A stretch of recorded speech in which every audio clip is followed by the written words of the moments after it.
All right, everybody. Tonight is this is the last chapter for the night. I'm going to stop here, and then tomorrow I'll read a few more chapters.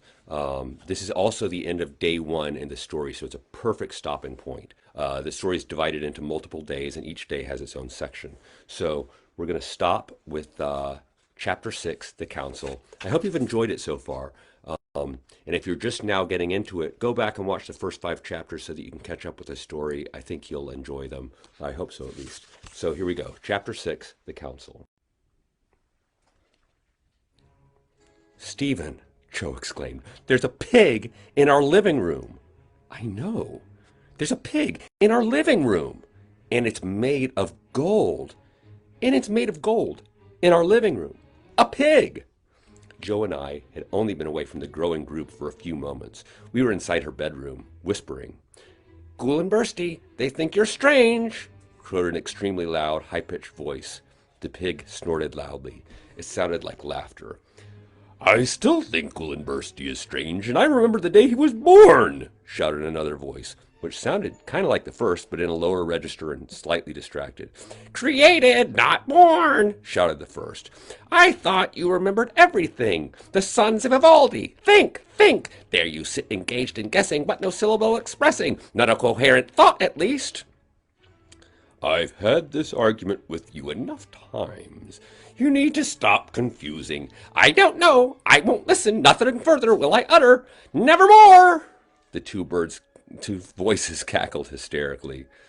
"The talking birds can hear what we're saying, Stephen, even though we're whispering," said Joe. She was still whispering.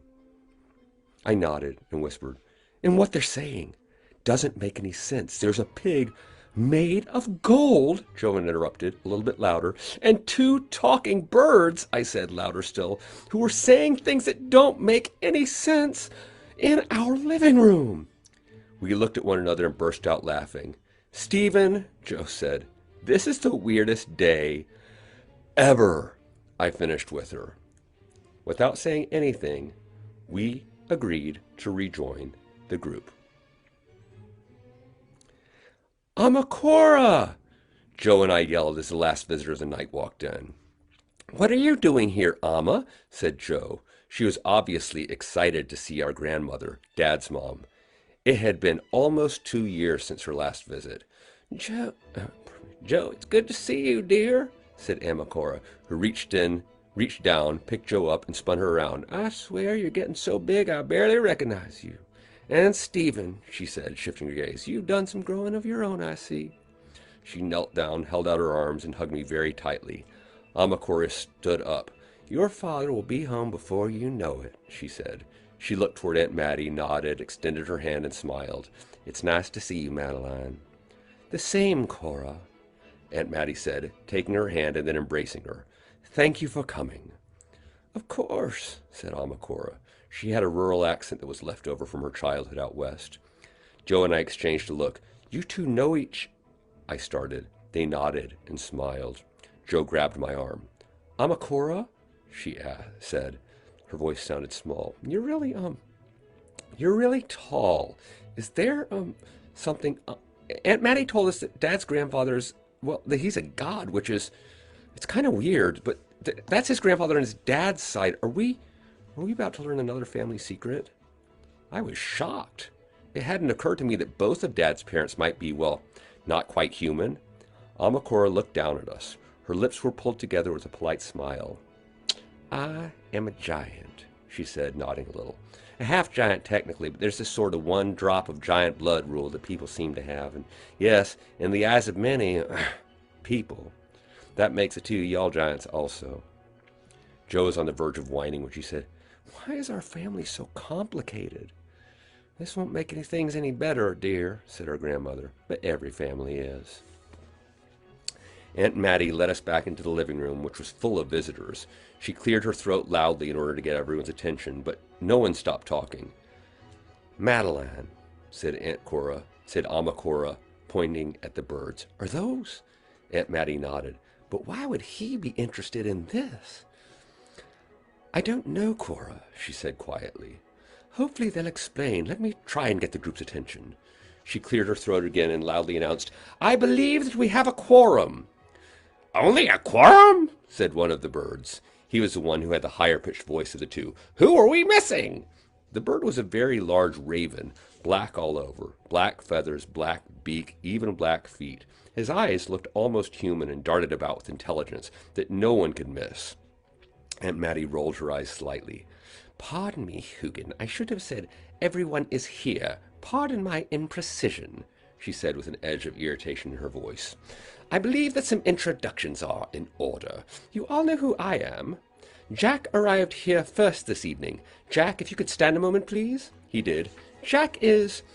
I am here to help the children however I am able, he said. Madeline and I believe that I have a good enough understanding of Midgard and the High North to guide the twins. At the very least, I can teach them about the 9 worlds. One hopes I would provide a presence which might be of some comfort, and... A large oink interrupted him. A huge golden boar sat in the corner, upright on its haunches. It waved one of its front feet around a bit while it uttered a series of grunts and oinks and other pig sounds. I don't believe that anyone here speaks pig, Gulenbursty, said Aunt Mattie. Please allow us to be of some assistance, said the second huge bird, whose voice was more slow and measured than the first. We have spent some time with him over the millennia. The golden boar nodded. Hugin, the first bird, spoke. Gulenbursty says that Freyr is thankful to Jack for volunteering to teach the children. The boar nodded enthusiastically. I have to ask, said Amakora. Pardon me.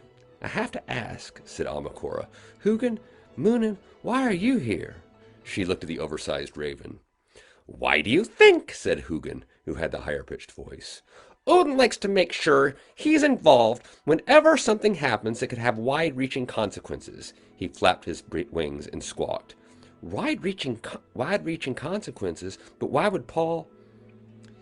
Cora, interrupted Aunt Mattie, for the sake of the children, may I finish the introductions? It's getting late, and I'd like for them to head to bed soon. But Aunt Mattie, complained Joe, tomorrow's the first day of winter break.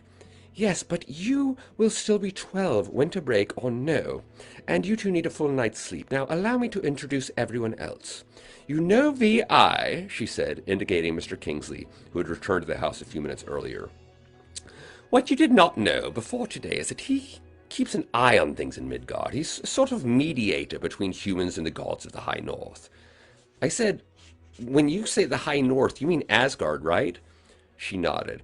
Yes, Asgard, and Vanaheim, and 6 other worlds. Jack will explain the rest starting tomorrow. Why, though? Asked Joe. What are we supposed to do? We don't know, Joe, said Mr. Kingsley. But Mr. Kingsley, she started. Yes?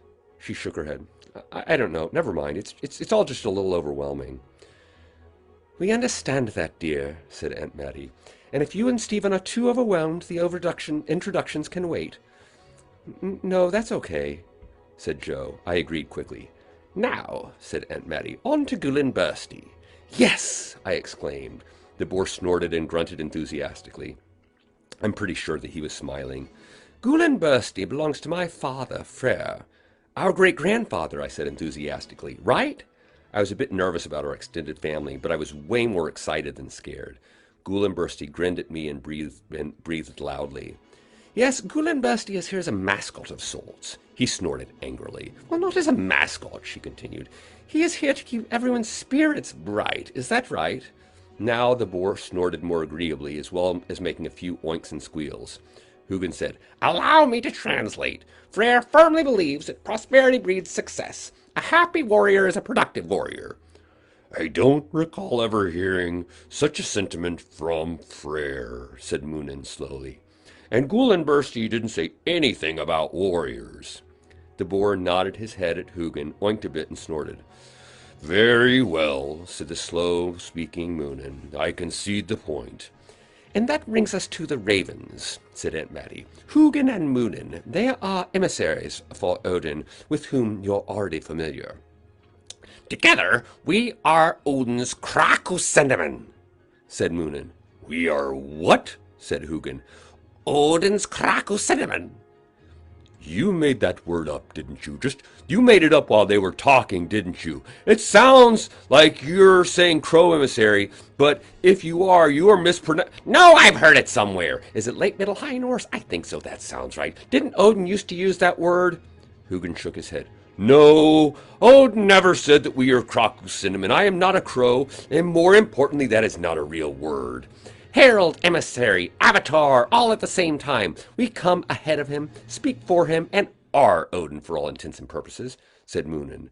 That is complete nonsense. We are not Odin. At all, I am convinced that you and I are not related.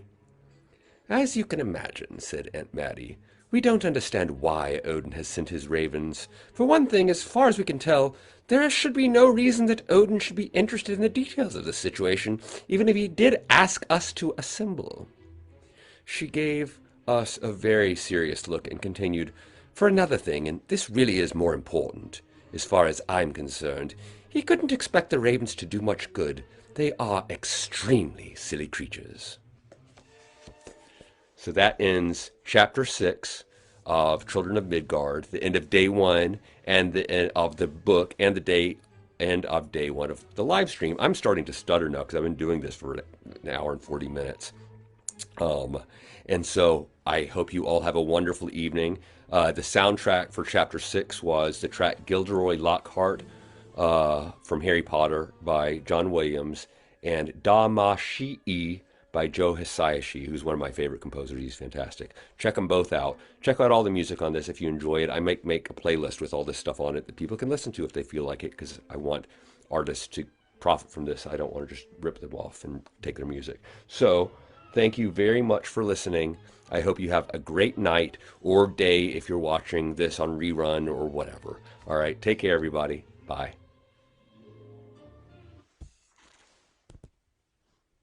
Oopsie.